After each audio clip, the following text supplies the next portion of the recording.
Welcome guys. तो economy के आज के कैरिंग द रियर सीरीज में हम डिस्कस करेंगे लाइफ साइकिल हाइपोथेसिस के बारे में। रिसेंटली ये बहुत न्यूज़ में था, इसलिए हम इसको अभी डिस्कस कर रहे हैं। और अगर आपको इस बारे में पता है कि ये कौन सा कॉन्सेप्ट है, राइट, आपके इकोनॉमी में ये अच्छा क्वेश्चन बन सकता है, तो इस क्वेश्चन को यहाँ पे अटेम्प्ट करने की आप कोशिश कीजिए। लाइफ साइकिल हाइपोथेसिस पहले हम पढ़ क्यों रहे हैं ये जान लो। देखो, ये न्यूज़ में था, द हिंदू की न्यूज़ है, राइट। यहाँ 2019 की ये कटिंग है, लेकिन अभी रिसेंटली ये बहुत न्यूज में था गाइस, क्योंकि एक क्राइसिस पैदा हो गया है। जो आपके कोरियन इकोनॉमी है, राइट, जो आपकी ये एल्डरली इकोनॉमीज है, जैसे आपकी चाइनीज इकोनॉमी हो गया, यहाँ पे पॉपुलेशन काफी ज्यादा बूढ़ी होती जा रही है, right. Youthful stage of economy आपकी वो स्टेज डिक्लाइन कर रही है, तो यहाँ पे डिमांड का क्राइसिस पैदा हो गया है इन इकोनॉमीज में। इसीलिए हम लाइफ साइकिल हाइपोथेसिस को पढ़ने वाले हैं। देखो, यहाँ पे इस ग्राफ में ध्यान देना, लाइफ साइकिल हाइपोथेसिस क्या कह रही है, ये बिल्कुल आपके वेल्थ एक्यूमुलेशन से रिलेटेड है कि भैया आपकी इकोनॉमी में कौन सी वो स्टेज होगी जहां पे वेल्थ एक्यूमुलेशन हाईएस्ट होगी, मतलब एक्सपेंडिचर लोएस्ट होगा और वेल्थ एक्यूमुलेशन हाईएस्ट होगा। क्या वो मैच्योर स्टेज होगी, राइट, क्या वो ओल्ड स्टेज होगी? तो ये जो कॉन्सेप्ट है, इसे हम कहेंगे लाइफ साइकिल हाइपोथेसिस। अब देखो, जब भी कोई आदमी इकोनॉमी में पहले एंटर करता है, फॉर एग्जांपल यूथफुल स्टेज में है, 18-19 ईयर्स का कोई बच्चा है, पहली बार इकोनॉमी में एंटर किया, उसने काम करना शुरू किया, उस टाइम उसके खर्चे ज्यादा होते हैं, उसकी इनकम के मुकाबले उसके खर्चे ज्यादा होते हैं। फॉर एग्जांपल उसको सबसे पहले स्टूडेंट लोन भी लेना होगा, अपनी स्किल डेवलपमेंट भी करनी होगी, उसको मजे भी करने होते हैं, राइट। तो वो जितना कमाएगा उसको वो खर्च कर देगा, उसमें फ्यूचर कॉन्शियसनेस होगी ही नहीं, उसमें वो कॉन्शियसनेस होगी ही नहीं कि मैंने अपनी ओल्ड एज के लिए भी कुछ सेव करके रखना है, राइट। इसका मतलब जब इकोनॉमी यूथफुल स्टेज में होगी, जब इकोनॉमी में यंग पॉपुलेशन ज्यादा होगी, तो उस टाइम खर्चे बहुत होंगे उस इकोनॉमी में, राइट। डिमांड ज्यादा होगी उस इकोनॉमी में, इकोनॉमी ग्रो बहुत ज्यादा करेगी। लेकिन एक ऐसी स्टेज आती है 30 और 35 ईयर की एज की, लगभग 30-35 ईयर्स की एज की, जब आपकी इकोनॉमी हो जाए, उस टाइम आपका जो इनकम है वो तो ग्रो कर रही होती है, इनकम ग्रो कर रही होती है, लेकिन आपका कंजम्पशन उतना ही है, इनकम ग्रो कर रही है, कंजम्पशन उतना ही है। लोग उस इनकम को अब सेव करने लगेंगे, उनमें एक कॉन्शियसनेस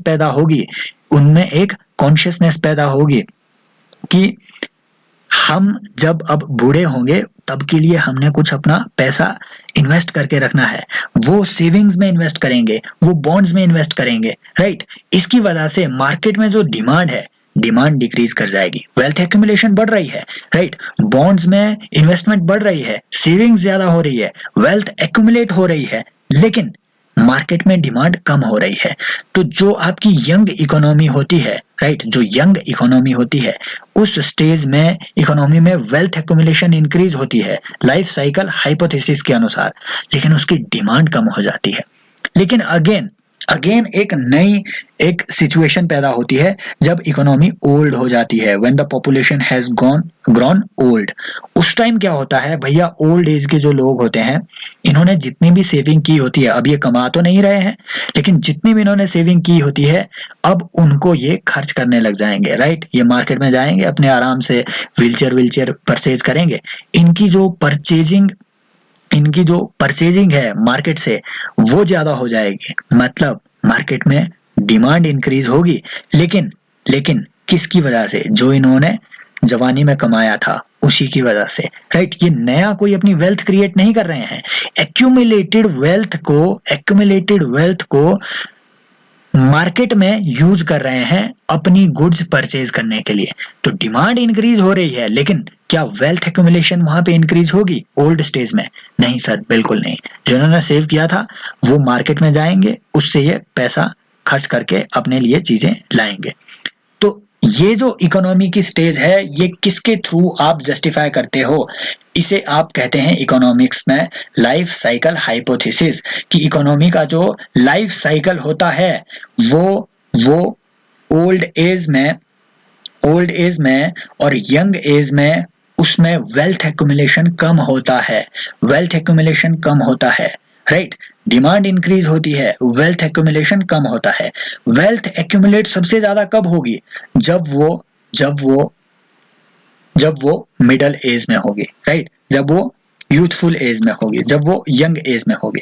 तो यहाँ यही क्वेश्चन दिया गया है कि life cycle hypothesis is an economic theory that describes the spending and saving habits of people.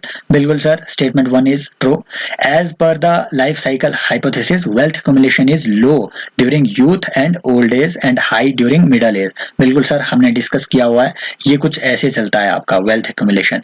यहाँ पे वेल्थ एक्यूमुलेट होगी, यहाँ नहीं होगी यूथफुल स्टेज में, ओल्ड एज स्टेज में भी वेल्थ एक्यूमुलेट नहीं होगी, लेकिन आपका जो मिडल एज है वहां वेल्थ एक्यूमुलेशन होगा, लेकिन डिमांड कम होगी। और इसी से सफर कर रहा है आज के दौर में चाइना, इसी से सफर कर रहा है आज के दौर में कोरिया, राइट, और जापान। ऐसी इकोनॉमीज यहाँ डिमांड ही नहीं है भाई, डिमांड ही नहीं है, वेल्थ एक्यूमुलेट कर रहे हैं लोग, सेविंग्स में इन्वेस्ट कर रहे हैं, वहां सेविंग रेट ज्यादा है, राइट। तो इसे हम कहेंगे सर, इसका जो आंसर होगा वो सी होगा, बोथ 1 and 2। आई होप ये वीडियोस आपके लिए हेल्पफुल साबित हो रहे होंगे। सब्सक्राइब कीजिए चैनल को, टेलीग्राम चैनल का लिंक आपको डिस्क्रिप्शन में मिल जाएगा। बाकी मिलते रहेंगे ऐसी ही नई वीडियोस के साथ। Thank you, bye bye.